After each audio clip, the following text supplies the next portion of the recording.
Begini ya, ini kan fikih sosial ya. Saya jawab, ini memang harus pakai fikih, nggak pakai rasa. Saya ulang lagi, pakai fikih, nggak pakai rasa.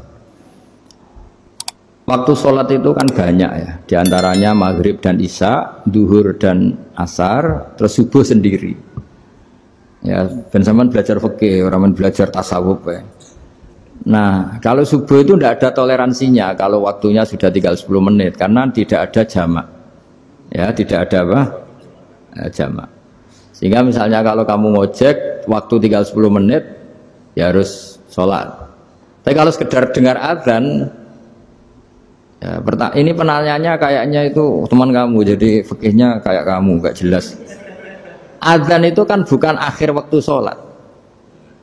Azan itu bukan akhir waktu sholat, tapi awal sholat. Itu udah harus supir Grab, udah harus supir Gojek. Meskipun kamu makan ada azan ya teruskan saja, kan udah akhir waktu sholat. Anda menerima tamu, gendong anak, atau sedang nyupir, atau sedang bercengkrama sama teman. Kalau ada azan ya nggak apa-apa, misalnya diteruskan. Kan bukan akhir waktu sholat. Yang benar-benar harus ditinggalkan itu kalau waktu sholat misalnya tinggal 7 menit. Atau tinggal 8 menit. Waktu yang mau tidak mau kamu harus tasarrufkan, kamu peruntukkan injury time gitu sih. Injury time. Nah, gitu aja kok gak tahu ya. Nah, lalu misalnya kalau pertanyaan tadi mestinya kelasnya itu kelas afdoliyah. Utamanya gimana? Kalau wajibnya belum ada karena kan waktunya masih panjang. Jadi pertanyaannya bukan wajibnya tapi sebaiknya karena ini semuanya belum mendesak kan? Andai kan kamu teruskan nganter barang kan tidak ada jaminan waktunya habis. Padahal kalau kamu memaksa sholat mungkin citra kamu sebagai supir Grab tidak baik karena dianggap mengabaikan konsumen. Nah, terus kedua menyangkut jarak. Oke seperti itu. Nah sekarang kalau pertanyaannya dibalik, makanya yang dibalik ini agak ribet. Waktu sholat tinggal 8 menit. Ada konsumen yang minta diantarkan saat itu dan acaranya ke mall happy-happy, maka fatwa kita sebagai ahli fikih ya tantang saja, saya mau sholat dulu, kalau nggak sabar ya silakan cari yang lain kalau acaranya ke mall.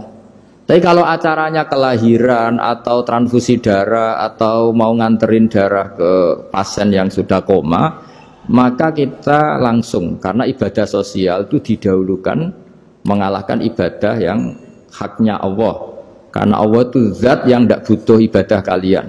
Tapi kalau pasien ini kalau nggak nang kesampaian darahnya mati misalnya, jadi kamarnya Allah lebih apian lah gitu. Makanya masyhur kalau dalam fikih hak Allah sama hak adami ini dimenangkan hak adami, tapi bukan karena Allah kita kalahkan. Allah tidak butuh itu semua gitu. Jadi dikalahkan tapi bukan karena kalah, justru karena tidak butuh. Ya ibarat gini lah, Allah itu saking baiknya Allah kan pasti di atas orang tua kita, itu pasti ulang lagi, baiknya Allah pasti di atas orang tua kita saja baik apalagi Allah. Misalnya orang tua kamu butuh uang 5.000, adik kamu butuh uang 5.000, adik kamu yang kecil atau ya kira-kira orang tua kamu itu nyuruh dikasihkan beliau apa adik kamu, kira-kira saja adik kamu. Nah Allah itu saking baiknya, hal yang terkait Allah misalnya tadi sholat tepat waktu sama ibadah sosial itu disuruh ibadah sosial, karena ini kalau nggak kesampaian transfusi darahnya atau apalah, atau kamu dokter yang harus mengurus operasi waktunya tinggal 5 menit, kamu harus ngoperasi pasien dulu karena Allah bisa menerima sholat kamu.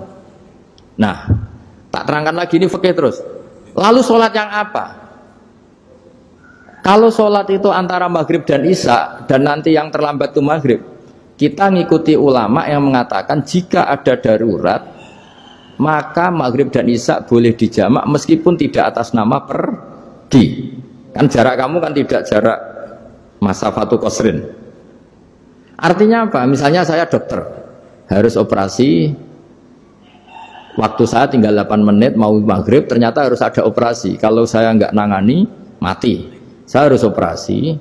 Dan nanti waktu saya maghrib habis itu tidak harus dikatakan qadha atau yang mengeluarkan maghrib dari waktunya.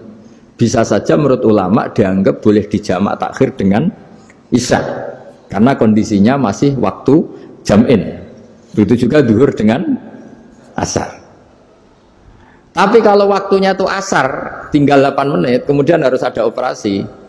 Ya kita operasi, waktu asar kita mundur sampai maghrib, namanya kodok yang dimaafkan Allah. Ya namanya tetap kodok, karena asar gak bisa dijamak dengan maghrib. Jadi ini fikih ya, jadi jawabnya harus jelimet. Jadi saya ulang lagi ya, tadi kan pertanyaannya dengar adzan.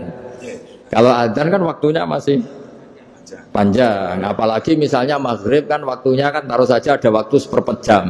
Ternyata andekan kamu antar hanya butuh waktu 7 menit, kan nggak ngefek sama sekali. Saya nyanda. Nyanda. Ya, gitu.